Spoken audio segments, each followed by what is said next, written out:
Assalamualaikum warahmatullahi wabarakatuh. Halo teman-teman, apa kabar? Semoga semuanya sehat selalu ya. Karena saat ini kesehatan memang yang paling penting ya kita utamakan. Oke, kali ini kita akan membahas mengenai komunikasi, gaya kepemimpinan, dan motivasi dalam organisasi. Pada pembahasan kali ini, saya akan menyampaikan pembahasan dari jurnalnya Dede Mahmudah, Jurnal Studi Komunikasi dan Media volume 19 nomor 2 yang terbit pada bulan Desember tahun 2015. Sebelum pembahasan, perkenalkan nama saya Alvin Hasan Lumuna dengan NIM 2040210009 dari kelas A3 KPI IAIN Kudus. Oke, langsung saja. Itu membahas mengenai yang pertama ada komunikasi organisasi itu sendiri, kemudian yang kedua ada gaya kepemimpinan dalam organisasi, yang ketiga ada motivasi dalam organisasi. Nah, 3 pembahasan ini nanti kita akan ulas bersama-sama bagaimana dari pengertian, fungsi, ataupun teori-teori yang terdapat pada 3 hal ini. Oke, yang pertama kita membahas mengenai komunikasi organisasi itu sendiri. Dari segi pengertian, komunikasi organisasi dapat kita pahami dengan sebagai proses penciptaan dan pertukaran pesan-pesan dalam sebuah jaringan hubungan interdependen untuk menangani ketidakpastian lingkungan. Pengertian ini dikemukakan oleh Goldhaber, salah satu memang tokoh komunikasi. Nah, dalam komunikasi organisasi ini mempunyai karakteristik ataupun ciri-ciri. Yang pertama itu ada terstruktur, di mana komunikasi organisasi ini mempunyai struktural yang memang sudah ditentukan, karena ini kita membahas mengenai organisasi ya. Jadi ada struktur yang mengikat antar pemimpin, anggota maupun pengurus-pengurus yang lain. Kemudian yang kedua adanya rules atau biasa kita artikan sebagai aturan. Pastinya di dalam suatu organisasi terdapat aturan-aturan yang mengikat organisasi tersebut supaya memang anggotanya maupun pengurus-pengurus yang lain tetap dapat menaati adab-adab ataupun peraturan-peraturan yang ada di dalam organisasi tersebut. Nah, setelah kita memahami pengertian maupun ciri-ciri dari komunikasi organisasi, kita melebar membahas mengenai tokoh yang berpengaruh terhadap adanya komunikasi organisasi ini. Siapa saja tokoh tersebut? Yang pertama ada Max Weber, sudah tidak asing ya pastinya di telinga kita semua.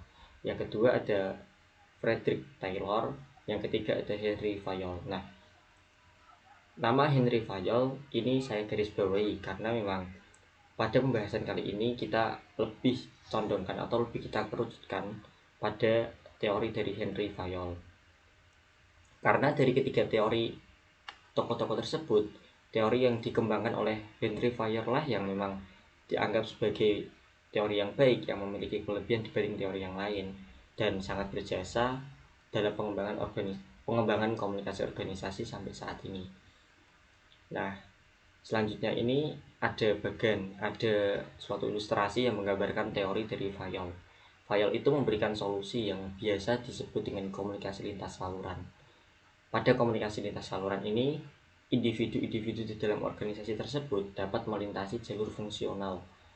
Bukan berarti antar anggota, antar pengurus itu secara leluasa dapat melaksanakan komunikasi dengan atasan maupun bawahannya ataupun sebaliknya.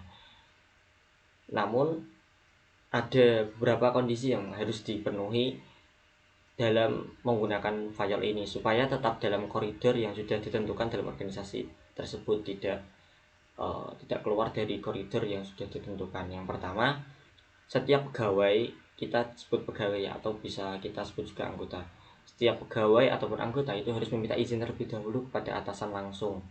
Kemudian yang kedua, setiap pegawai harus memberitahukan hasil-hasil pertemuannya kepada atasannya. Nah, inilah yang disukai dari kita sebagai penganut teori Fayol ini, dimana kita memang merasa nyaman menggunakan teori ini. Kita dapat berkomunikasi langsung dengan atasan, berkomunikasi langsung dengan pengurus, berkomunikasi pada sesama anggota itu menggunakan komunikasi lintas saluran. Kita bisa perhatikan ilustrasi yang terdapat pada gambar tersebut.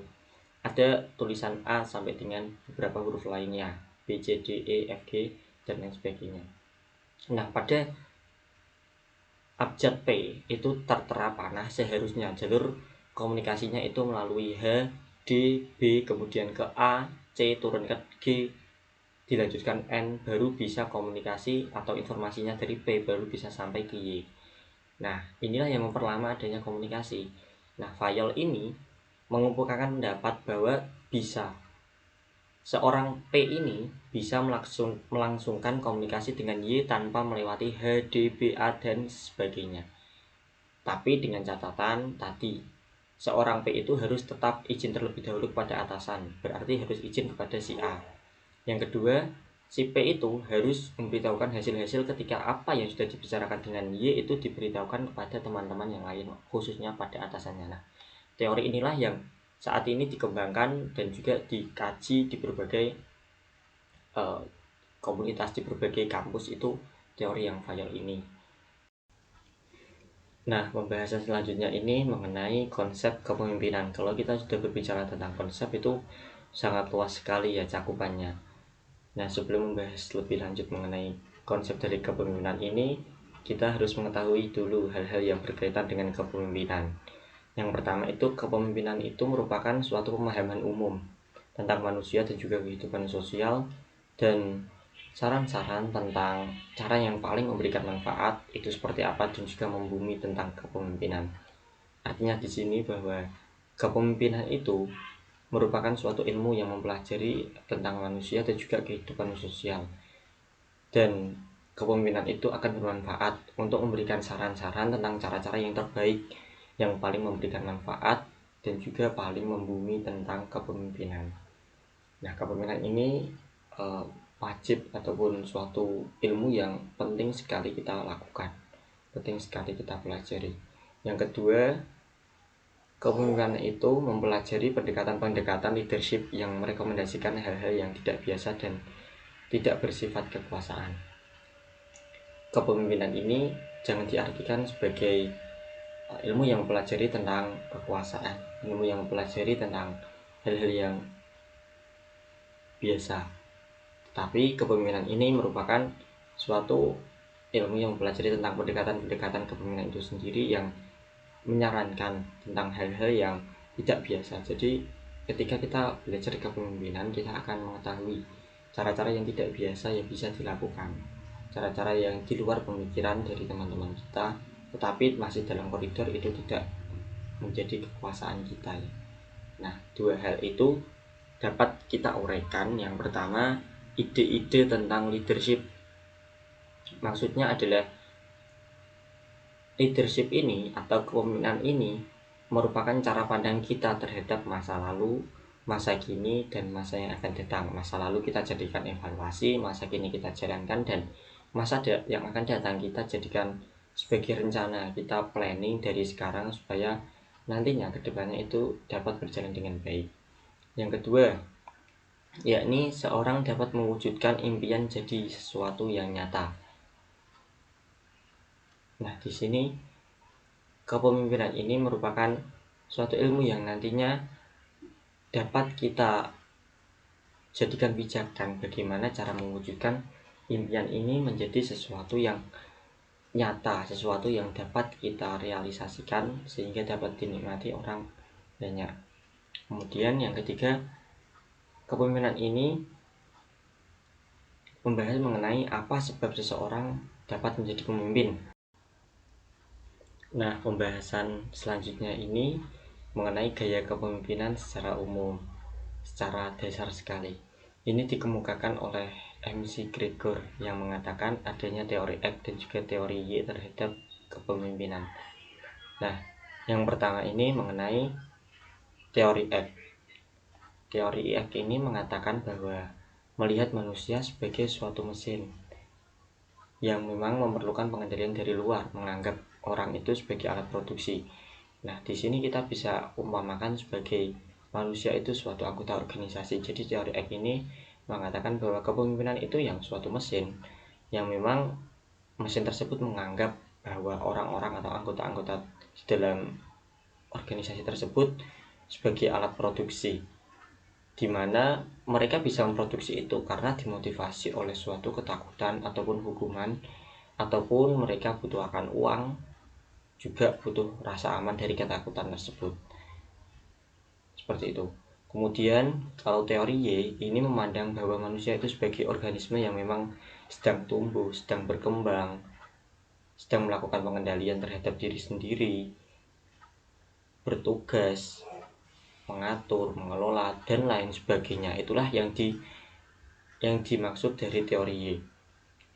Jadi teori Y ini memang sama-sama untuk membangun suatu organisasi menjadi organisasi yang maju, dalam artian seorang pemimpin itu juga mengarahkan, memimpin, mengatur para anggota-anggotanya atau di situ tertera para stafnya untuk mencapai tujuan dari organisasi, serta mendorong selalu para anggotanya supaya tetap berperan aktif. Dalam apa berperan aktif itu? Banyak dalam hal kegiatan, dalam pengambilan keputusan, dalam kegiatan-kegiatan yang lainnya, utamanya sih dalam hal pengambilan keputusan, karena pengambilan keputusan ini merupakan hal yang sangat urgent untuk dibahas bersama-sama dalam suatu organisasi, dan sosok pemimpin dan juga anggota itu sangat penting. Seperti itu. Gaya kepemimpinan yang kedua, yakni dari White dan Lipit. Sebenarnya ini enggak yang kedua ya, karena yang pertama tadi itu gambaran secara umum. Kalau yang ini gaya kepemimpinan dari White dan Lipit yang tertera di jurnal itu yang pertama, dimana White dan Lipit ini mengatakan bahwa ada 3 gaya kepemimpinan. Yang pertama adalah autokratik, kemudian demokratik, yang terakhir adalah laissez-faire. Apa saja itu? Mari kita bahas satu persatu. Jadi autokratik ini tipe-tipe pemimpin di mana ketika melakukan suatu kebijakan atau membuat suatu kebijakan itu langsung dipilih oleh pemimpin itu sendiri. Ketika pembagian tugas juga dipilih oleh atau dilakukan oleh pemimpin itu sendiri. Komunikasi dari pemimpin tersebut hanya satu arah ke bawah atau instruksional. Kepribadiannya itu biasanya memberikan pujian ataupun kecaman. Nah, seperti itu kalau kepemimpinan yang autokratik. Kemudian kepemimpinan yang kedua menurut White dan Lipit adalah demokratik, di mana pemimpin tersebut ketika membuat kebijakan itu mengadakan kelompok diskusi. Ketika pembagian tugas itu bebas untuk memilih anggota-anggotanya, dan juga ketika ada apapun itu dikembalikan kepada kelompok. Komunikasinya ini bagus dua arah, ke atas dan juga ke bawah. Jadi tidak hanya instruksi tetapi juga menerima saran, menerima masukan dari yang di bawah ataupun para anggota. Kepribadiannya itu melihatnya secara objektif, secara nyata. Jadi tipe kepemimpinan yang demokratik ini memang ya terlihat seperti kepemimpinan yang sangat bagus ya, tetapi tetap pasti ada kekurangan dari suatu kepemimpinan ini. Nanti kita bahas di belakangnya soal itu. Kemudian yang ketiga itu kepemimpinan laissez-faire, dimana itu ketika seorang pemimpin mengambil suatu kebijakan itu bebas sekali ya. Kemudian pembagian tugasnya itu malah tidak ada partisipasi dari seorang pemimpin, diserahkan sepenuhnya kepada anggotanya. Komunikasinya justru malah hanya ke atas, tidak memperdulikan anggotanya. Kepribadiannya hanya menentukan tujuan umum suatu organisasi tersebut. Jadi orangnya itu visioner. Ya, bagaimana caranya supaya tujuan atau visi dari organisasi itu dapat tercapai tanpa melihat bawahan. Seperti itu gaya kepemimpinan yang dikemukakan oleh White Lipit. Selanjutnya ini gaya kepemimpinan dari Black dan Moulton. Nah, gaya kepemimpinan ini biasa disebut juga teori kisi kepemimpinan, di mana kepemimpinan ini menggambarkan perhatian kepada pimpinan, pada tugas dan pada manusia, sehingga pemimpin itu dapat menciptakan gaya pengelolaan dan kepemimpinan. Nah, singkatnya ada 5 gaya yang dikemukakan pada model ini, yang dikemukakan oleh Black dan Moulton. Yang pertama ada gaya pengalah, seorang pemimpin yang pengalah atau improved style. Nah, gaya pengalah ini justru malah ditandai dengan kurangnya perhatian terhadap produksi, terhadap keproduktivitasan para anggotanya. Bila terjadi konflik, pemimpin ini justru di pihak yang netral, tidak berada di dalam masalah tersebut. Kemudian yang kedua itu ada gaya pemimpin pertengahan atau middle of the road style. Pemimpin ini menaruh perhatian yang seimbang pada produksi dan juga pada manusianya. Bila ada perbedaan pendapat ataupun ada konflik itu bersikap ya semampunya. Semampunya itu dapat melerai keduanya, membantu menyelesaikan masalah atau lain sebagainya. Pemimpin tipe ini juga berusaha untuk jujur tetapi tetap tegas dan mencari pemecahan yang tidak memihak, adil ya. Kemudian pemimpin itu berusaha mempertahankan keadaan supaya tetap baik-baik saja. Itu tipe-tipe pemimpin yang pertengahan. Yang ketiga, kepemimpinan yang bergaya team style. Nah, team style ini pemimpin tersebut menaruh perhatian tinggi terhadap tugas dan juga manusia. Pemimpin ini sangat menghargai keputusan yang logis dan juga kreatif-kreatif sebagai hasil pengertian dari kesepakatan para anggotanya. Nah, jika terjadi konflik dalam organisasi, pemimpin tipe ini itu selalu memeriksa bagaimana sih kok bisa terjadi suatu konflik ini, apa sih yang menyebabkan konflik ini terjadi. Nah, setelah mengalami atau setelah mengetahui alasannya, maka pemimpin tersebut akan mencari solusi yang terbaik untuk menyelesaikan suatu konflik tersebut. Kemudian tipe pemimpin ini mempunyai rasa humor yang tinggi, jadi mengayominya menggunakan humor ya. Selain itu, pemimpin ini juga menunjukkan kebutuhan akan saling mempercayai satu dengan yang lain, menghargai satu dengan yang lain untuk sama-sama melakukan suatu pekerjaan. Kemudian yang keempat, ada pemimpin yang gayanya santai, country club style. Ini pemimpin inilah yang justru malah rendah akan perhatian pada tugas dan perhatian kepada manusianya itu sangat tinggi karena dia itu tipe-tipenya santai. Nah, pemimpin ini biasanya menghindari konflik karena kan pemimpin tersebut bergayanya santai, tidak suka akan ada konflik. Tapi misal tidak bisa dihindari, pemimpin tersebut akan melunakkan perasaan orang-orang dan menjaga agar mereka tetap dapat bekerja sama. Pemimpin inilah yang banyak bersikap menolong daripada memimpin. Suka menolong orang karena tipenya santai. Yang terakhir adalah gaya kerja atau task style. Yang dimaksud gaya kerja ini yakni perhatiannya sangat tinggi terhadap pelaksanaan kerja tetapi kurang memperhatikan anggota-anggotanya. Nah, justru malah fokusnya itu hanya kepada pekerjaannya supaya dapat terlaksana dengan efisien. Hanya fokus pada pekerjaannya. Nah, jika terjadi konflik ya pemimpin ini justru langsung menghentikannya dan memenangkan posisinya dengan cara membela diri, berkeras hati, teguh pendirian supaya konflik-konflik tersebut tidak terus-menerus dan tidak terjadi argumentasi yang baru. Nah, dari semua tipe itu ya mungkin kita menganggapnya gaya kepemimpinan yang paling disukai itu yang tim ya, karena itu imbang, mempunyai perhatian yang tinggi pada tugas dan juga para anggotanya. Tetapi pada hakikatnya tidak ada gaya kepemimpinan yang sempurna ya, pastinya ada beberapa yang memang ada kurang lebihnya. Nah, kita lanjut pada gaya kepemimpinan selanjutnya, yakni gaya kepemimpinan 3D yang dikemukakan oleh Redin. Nah, skema dari 3 dimensi dapat kita lihat di gambar ya, sebelah kiri. Ada gaya efektif, gaya tidak efektif, gaya dasar. Gaya tidak efektif ke atas menjadi lebih efektif hingga gaya efektif. Nah, terdapat banyak istilah di situ. Gaya tidak efektif ada misioneri, otokrat, lari dari tugas, ataupun pecinta kompromi. Sedangkan di gaya efektif itu pecinta pengembangan, eksekutif, birokrat, dan juga otokratis yang baik. Mari kita bahas satu persatu, dimulai dari yang kurang efektif.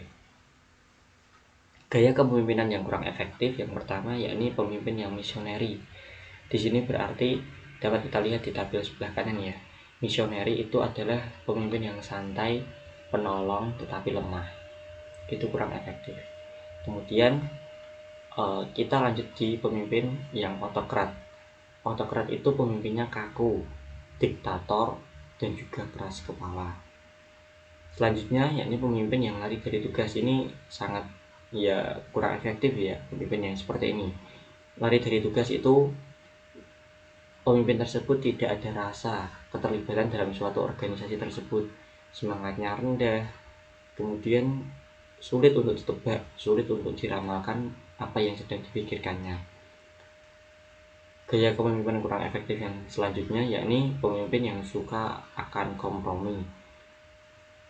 Sudah dapat kita tebak bahwa pemimpin yang seperti itu akan goyah, akan mudah goyah, akan angin-anginan, tidak punya pendirian, suka akan kompromi. Kemudian pemimpin tersebut diktator, dan juga karena suka kompromi maka pandangannya terlalu pendek, tidak dapat memandang ke depan dengan jauh. Seperti itu. Nah, kepemimpinan semua itu termasuk dalam kepemimpinan yang kurang efektif.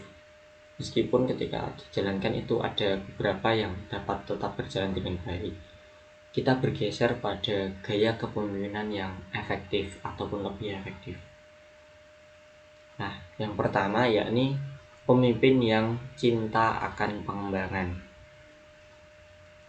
Hal itu berarti pemimpin tersebut menciptakan akan kerjasama supaya nantinya para anggotanya itu dapat berkembang. Kemudian pemimpin tersebut juga percaya pada orang lain. Pemimpin tersebut mau untuk memberikan suatu tugas amanah kepada para anggotanya supaya tetap dapat berkembang. Yang selanjutnya yakni mengembangkan bakat orang lain. Nah, tidak diambil sendiri semua pengalaman, tetapi juga dibagi kepada orang-orang lain ataupun anggota-anggota lain sehingga organisasi maupun orangnya itu dapat berkembang. Yang selanjutnya yakni gaya kepemimpinan eksekutif. Di sini berarti pemimpin tersebut berorientasi kepada masa depan, berpikir jauh, kemudian membangkitkan partisipasi bawahan dalam artian terus menyemangati para anggotanya supaya tetap bersemangat. Itulah ciri dari kepemimpinan eksekutif. Selanjutnya yakni berpandangan jarak panjang. Ini berhubungan dengan yang pertama, berorientasi ke masa depan. Yang keempat, bekerja secara efektif. Artinya di sini mau untuk membagikan job kepada orang lain sehingga nantinya semua pekerjaan akan berjalan dengan efektif, tidak dibebankan pada diri sendiri maupun semuanya kepada orang lain. Itu tidak. Itulah gaya kepemimpinan eksekutif. Yang selanjutnya, gaya kepemimpinan birokrat, yakni patuh pada peraturan. Pemimpin inilah yang memang itu efektif, yang taat akan aturan-aturan yang ada dalam organisasi. Kemudian loyal, kemudian memelihara lingkungan dengan peraturan. Seperti halnya yang pertama tadi, peraturan itu sangat dikedepankan pada tipe kepemimpinan yang birokrat ini. Yang selanjutnya, kepemimpinan tipe otokratis yang baik. Di sini berarti otokratis yang baik itu beda dengan otokrat yang tadi ya, yang kurang efektif. Otokrat di sini pemimpinnya itu mampu memotivasi orang lain. Memotivasi dalam hal apa? Banyak. Motivasi dalam semangat organisasi, motivasi dalam menjalani kehidupan, motivasi dalam penyelesaian masalah dan lain sebagainya. Itulah pemimpin yang tipenya otokratis yang baik. Kemudian otokratis yang baik itu bermakna belajar dari pengalaman. Pemimpin inilah yang memang dapat kita andalkan untuk organisasi supaya dapat menjadi lebih baik, mau untuk kembali pada masa lalu, mengevaluasi apa yang perlu diperbaiki dari masa lalu, belajar dari pengalaman lah pada intinya. Yang ketiga, efektif untuk memperoleh hasil. Kepemimpinan ini berorientasi pada hasil yang efektif, hampir sama dengan yang eksekutif tadi ya. Kemudian kepemimpinan otokratis yang baik itu tipe yang terakhir, yakni paham aturan dan metode kerja. Ya, ini juga hampir sama dengan birokrat tadi. Pemimpin tipe otokratis yang baik ini mengerti akan aturan, mengerti akan prosedur kerja, SOP, standar operasional prosedur, itu pemimpin tersebut paham. Nah, inilah gaya kepemimpinan 3 dimensi yang dikemukakan oleh Redin. Ini ya gaya kepemimpinan yang lumayan kita mudah serap ya, lumayan kita mudah pahami karena Kepemimpinan ini sudah banyak kita jumpai, berbagai macam ciri-ciri tadi yang telah disebutkan sudah pernah kita lihatlah kemungkinan di organisasi yang pernah kita ikuti, seperti itu. Nah, ngomong-ngomong soal keefektifan atau ketidakefektifan suatu kepemimpinan itu kita telah membahas tadi ya. Selanjutnya ini kita membahas gaya kepemimpinan mengenai teori kepemimpinan situasional yang dikemukakan oleh Hersey dan juga Blinkhart. Ini ada quotes yang memang sengaja saya cantumkan di PowerPoint ini, yakni perbedaan di antara gaya efektif ataupun tidak efektif seringkali bukanlah karena perilaku si pemimpin tersebut, tetapi lebih merupakan masalah kecocokan antara perilaku dengan situasi yang dihadapi pada saat tersebut, pada saat itu. Nah, faktor yang menentukan keefektifan itu adalah tingkat kesiapan dari anak buah ataupun para anggotanya, yakni kesiapsediaan dan kemampuan untuk melaksanakan suatu tanggung jawab. Jadi, Hersey dan Blanchard ini berpendapat bahwa kepemimpinan yang efektif itu bukan dibebankan pada si pemimpin, tetapi justru dibebankan pada seorang anggota ataupun anak buah siap tidak untuk menerima suatu tanggung jawab tersebut. Nah, seperti itu singkatnya. Nah, untuk pembahasan lebih panjangnya kita bisa lihat pada ilustrasi ataupun peta konsep yang tertera pada sebelah kanan PPT ini. Kita bisa melihat pada kolom yang atas dulu ya, kotak yang ada 4 itu, S1. S1 ini disebut telling artinya bercerita ya. Ini berarti bahwa seorang pemimpin itu suka bercerita, suka menginstruksikan, menyediakan suatu instruksi yang rinci dan juga mengawasi kinerja dari dekat. Maksudnya begini, pernah kan pastinya menemukan seorang pemimpin yang suka mengonsep sendiri, suka menginstruksikan sendiri, suka sekali untuk mengawasi dari dekat. Nah, pemimpin seperti itulah tipenya namanya telling. Kemudian itu pemimpin seperti itu high task, low rel, artinya adalah banyak sekali membebankan tugas dan minim akan rel atau hubungan. Nah, seperti itu. Banyak sekali tugas karena sifatnya itu instruksional, suka menginstruksi, itu yang telling ya. Kemudian yang kedua ini selling, yang berarti pemimpin tersebut menjelaskan keputusan-keputusan dan menyediakan kesempatan untuk membuat perbaikan. Ini masih lumayan, sudah tidak kaku ya pemimpinnya. Ya meskipun masih hampir sama dengan yang pertama tadi, tapi pemimpin ini agak fleksibel, mau untuk memperbaiki hasil ataupun instruksi yang telah dipersiapkan. Masih memberikan kesempatan lah bagi anggotanya untuk memperbaiki hal-hal yang memang masih kurang baik. Ini masih masuk dalam kategori banyak tugas dan minim akan hubungan. Kemudian yang S yang ketiga ini pemimpinnya tipe partisipasi, dalam artian pemimpin tersebut berbagi ide, memberikan fasilitas dalam pembuatan suatu keputusan, tapi tidak langsung membebankan pada seorang anggota, karena tipe partisipasi ini termasuk pemimpin yang hubungannya itu sangat tinggi, hubungannya itu sangat baik, tetapi tugasnya itu sedikit, dalam artian ya dikerjakan secara bersama-sama. Memang idenya itu kita bersama-sama, kita melaksanakannya bersama-sama, sehingga partisipasi ini cocok untuk dicanangkan pada seorang pemimpin yang ikut berpartisipasi dalam suatu pekerjaan organisasi, seperti itu. Tipe pemimpin yang keempat yakni yang low relasi hubungan dan juga low task, rendah dalam hubungan dan juga rendah dalam tugas. Artinya pemimpin tipe ini delegating, artinya suka mendelegasikan tanggung jawab pembuatan keputusan dan penerapannya. Semuanya itu dibebankan semua pada seorang anggota tersebut. Nah, seperti itu. Itu dari sudut pandang seorang pemimpinnya ya. Dan juga masalah beban kerjanya. Nah, yang bawah ini kita lihat dari sudut pandangnya partisipasinya atau pengikutnya atau anggotanya lah.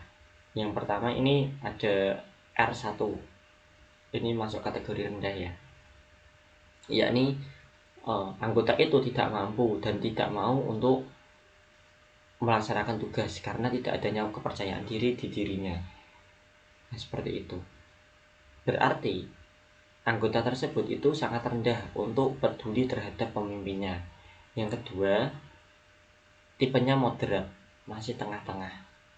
Masuk pada R2 dan R3. R2 ini seorang anggota tersebut tidak mampu tetapi mau dan juga ada keinginan untuk melaksanakan tugas sehingga kepercayaan dirinya masih ada, itu masih moderat ya.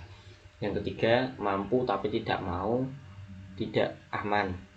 Dia seharusnya mampu tapi dia tidak mau untuk melaksanakan tugas dengan alasan-alasan tertentu yang lumayan sih, masih mampu aslinya dia, tapi masih perlu hubungan, masih perlu dipantau terus-menerus supaya nantinya dapat melaksanakan tugas dengan baik.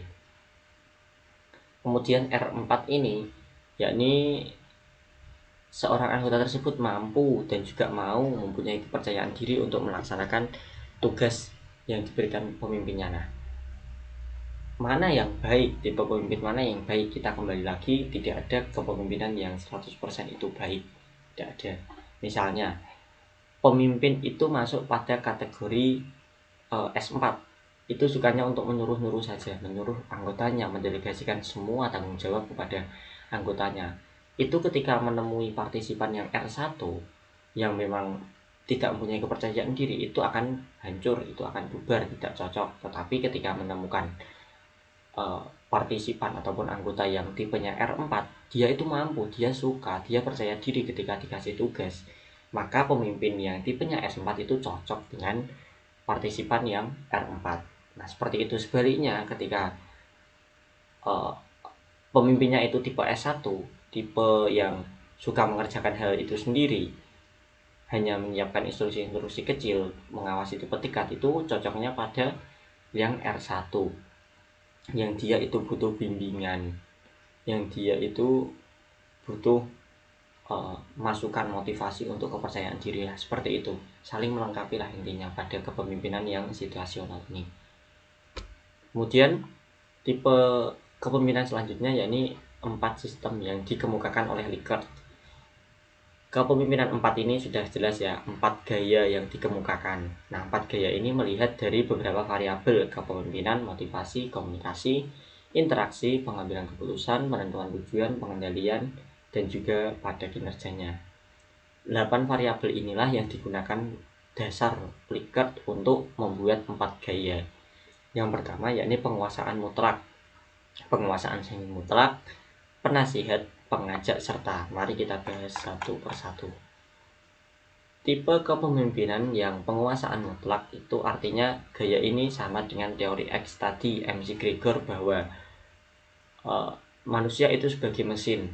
Manusia itu perlu sokongan eksternal, manusia itu akan melaksanakan tugas karena adanya motivasi hukuman, motivasi ancaman sehingga dapat melaksanakan tugas. Itu penguasa mutlak, kepemimpinan yang bersifat mutlak. Kemudian yang penguasa semi mutlak itu bersifat otoritarian, di mana pemimpin ini tetap mendorong komunikasi ke atas untuk ikut berpendapat, juga mengemukakan keluhan di bawah untuk melayani anggota-anggotanya yang sedang ada masalah atau apapun. Interaksi ini melalui jalur resmi ya, jalur formal. Yang ketiga yakni kepemimpinan yang tipenya penasihat atau konsultatif.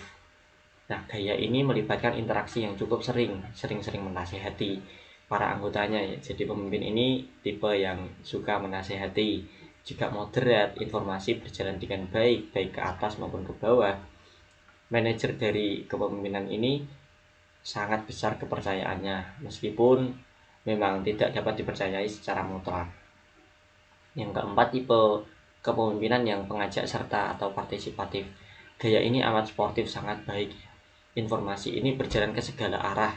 Pengendalian dijalankan di setiap tingkatan, baik di anggota departemen itu sendiri, pengurus sampai pengurus harian, itu berjalan dengan baik. Komunikasinya itu bebas, siapapun boleh berkomunikasi antar pengurus, terbuka, terus terang, tanpa ada rasa takut ataupun hukuman. Beda dengan teori X tadi ya, yang dilaksanakan dengan alasan takut akan hukuman ancaman. Nah, seperti itu. Pada hakikatnya, teori Likert ini berdasar pada pengambilan keputusan. Nah, rata-rata orang ini seharusnya menyukai yang keempat tadi, tipe kepemimpinan yang mengajak serta. Namun sayangnya pada praktiknya banyak kepemimpinan yang menggunakan tipe penguasaan mutlak untuk memerintah, menginstruksikan para anggota-anggotanya, seperti itu. Kemudian gaya kepemimpinan selanjutnya yakni kepemimpinan kontinum yang dikemukakan oleh Tannenbaum dan juga Schmidt. Ini ada quotes yang saya ambil ya, singkat namun mengena. Seperti itu. Saya baca ya. Pengambilan keputusan sebagai konsep utama perilaku kepemimpinan. Jadi ini hampir sama dengan Likert tadi, pada poinnya itu tentang pengambilan keputusan.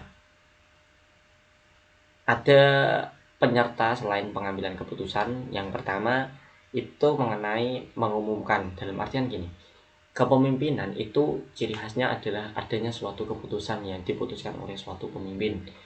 Tergantung pemimpin tersebut akan memberitahukan kepada anggotanya apa yang telah dibahas tadi, apa yang telah diputuskan tadi atau tidak. Nah, itu yang pertama, manajer membuat keputusan dan mengumumkannya. Ada manajer yang tipenya membuat keputusan dan juga menawarkannya lagi.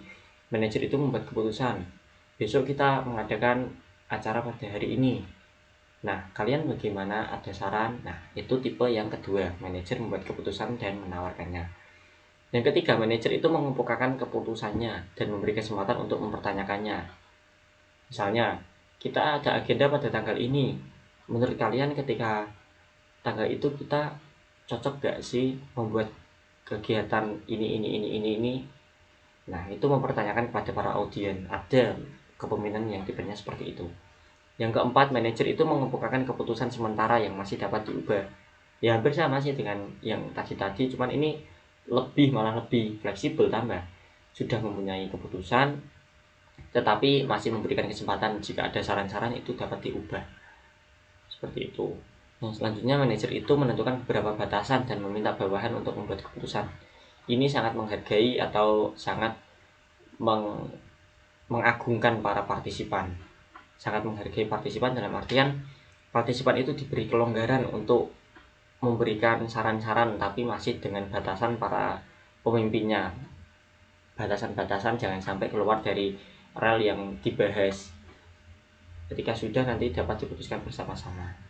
Tipe kepemimpinan kontinum yang terakhir yakni manajer mengizinkan bawahan membuat keputusan. Ini sangat ekstrim malah. Seharusnya keputusan itu dapat diputuskan oleh pemimpin, namun tipe yang bawah pol ini, pemimpin itu mengizinkan bawahan untuk mengambil keputusan. Ya, hal ini dapat terjadi ketika memang di dalam organisasi tersebut tidak ada pemimpin di dalamnya, dalam artian belum terbentuk ataupun tidak dapat izin pada ketika pengambilan keputusan tersebut itu dapat berlaku seperti itu ya.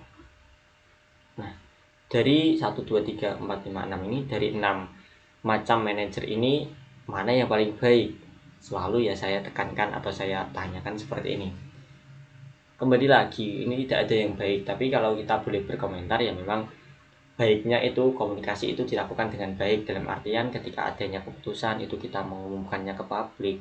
Juga kita jangan kekeh, jangan kaku, kita harus menawarkannya juga kepada para audien. Barangkali ada saran-saran masukan yang dapat menjadikan keputusan itu menjadi lebih baik. Seperti itu. Ini kepemimpinan yang selanjutnya yakni kepemimpinan kebergantungan yang dikemukakan oleh Wilder. Ini menggunakan pola hubungan, pola struktur, pola kekuasaan yang nantinya akan memunculkan value atau nilai kuat, lemah, ataupun menguntungkan dan kurang menguntungkan untuk pemimpin tersebut. Kita lihat info ataupun ilustrasi pada PPT ini ya. Kita perhatikan kotak coklatnya.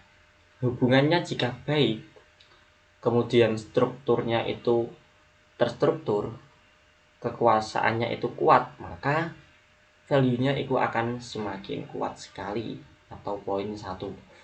Jika hubungannya itu baik tetapi tidak terstruktur, kekuasaannya itu kuat, mendapatkan poin 3.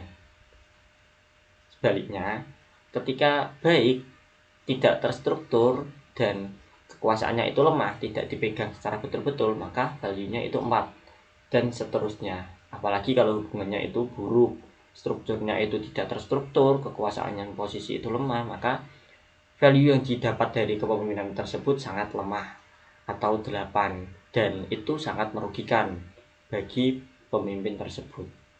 Seperti itu singkatnya untuk teori kepemimpinan dari kebergantungan dari Wilder ini.